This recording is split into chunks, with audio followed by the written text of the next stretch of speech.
Et on se retrouve en direct sur le plateau de TV Finance comme tous les lundis. On retrouve Mathieu Serron pour Chronocac. Bonjour Mathieu. Bonjour Andine, bonjour à tous. Vous êtes trader et fondateur de Galileo Trading. Alors plus rien n'arrête l'indice parisien qui a donc enchaîné une 9e séance de hausse. Le CAC est bien sorti, semble-t-il, de sa période de léthargie dans laquelle il végétait depuis plusieurs mois. Oui, alors plus rien ne l'arrête, sauf ce week-end DeepSeek, donc application chinoise de concurrent direct de ChatGPT, donc qui a été développée en 2 mois par une société quantitative de gestion qui sème le trouble sur les marchés, puisque développée en 2 mois pour 10 millions de dollars. Donc, ce qui est un coup dur pour les États-Unis, d'autant plus que l'application est classée numéro 1 dans les téléchargements, avec d'excellentes notes, donc comme je disais, concurrent direct de ChatGPT, et on est loin en termes de montant des 500 milliards du plan Stargate annoncé la semaine dernière. Donc on a un vrai concurrent sérieux, et la Chine montre clairement les muscles concernant l'IA générative.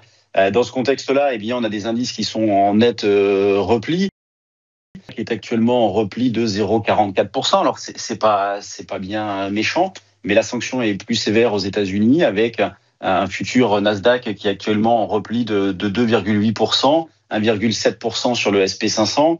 Là, juste tout à l'heure, on avait Nvidia, donc avant les échanges, qui était en repli de 3-4%. Donc, on a vraiment donc DeepSeek qui vient interrompre la lune de miel qu'il y avait entre les marchés et Donald Trump, puisque jusqu'à présent, tout se passait bien dans le meilleur des mondes. Et puis là, on est sur un vrai coup d'arrêt, alors durable, temporaire. On verra dans les heures, les jours à venir. En tout cas, on a une semaine qui va être démentielle en termes d'annonces, en termes de publications, à commencer par les banques centrales, donc la Fed et la BCE, qui vont donner leurs décisions sur les taux, donc mercredi et jeudi.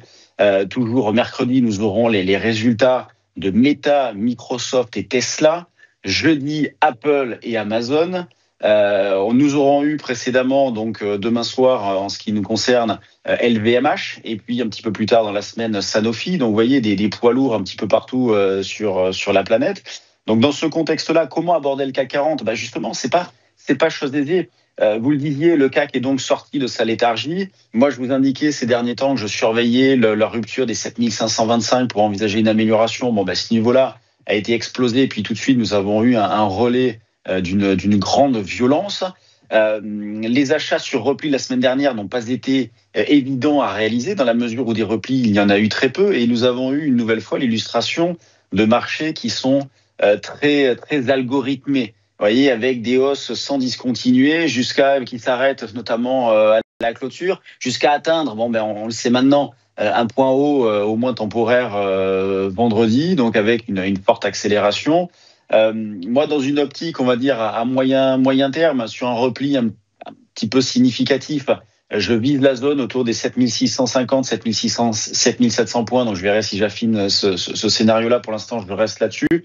À très, très court terme, je continue de travailler à l'achat, mais comme avec du fait de la dernière extension, les niveaux de remise en question sont assez éloignés, j'en prends un très proche.